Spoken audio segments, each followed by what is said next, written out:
আসসালামু আলাইকুম বন্ধুরা, আশা করি সবাই ভালো আছেন। আলহামদুলিল্লাহ আমিও ভালো আছি। তো এখানে দেখতে পারতেছেন তিন গ্যাংয়ের দুইটা বক্স জাম দেওয়া হয়েছে উপর নিচে। তো এই বক্স দুইটা কিন্তু একদম প্লাস্টারের সাথে সুন্দরভাবে মিশে গেছে। তো এবং এরই অপর পাশে আরো দুইটা বক্স দেখতে পারবেন, এটা আমার এক আদরের ছোট ভাই জাম দিয়েছে। সে কিন্তু বক্স দুইটা অনেক সুন্দরভাবে সোজা করে জাম দিয়েছে, কিন্তু সে আসলে বুঝতে পারে নাই যে বক্সটা কতটুকু বের করতে হবে বা এখানে কতটুকু প্লাস্টার হবে। অনেক জায়গায় দেখা যায় যে ১-১.৫ ইঞ্চির মতো প্লাস্টার হয়ে যায় ওয়াল লেভেল না হওয়ার কারণে। তো দেখতে পেলেন এখানে প্রায় ১ ইঞ্চির বেশি প্লাস্টার হইছে। তো যার কারণে কিন্তু রাজমিস্ত্রি মাঝখানে হচ্ছে গিয়ে প্লাস্টারটা ধরাইতে পারে নাই।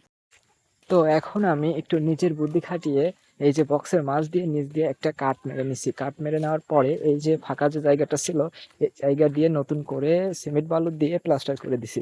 তো এখন কিন্তু আর সুইচ বোর্ড লাগাতে কোনো সমস্যা হবে না। ২ ইঞ্চি স্ক্রুর সাহায্যে সুইচ বোর্ডটি লাগানো সম্ভব হবে।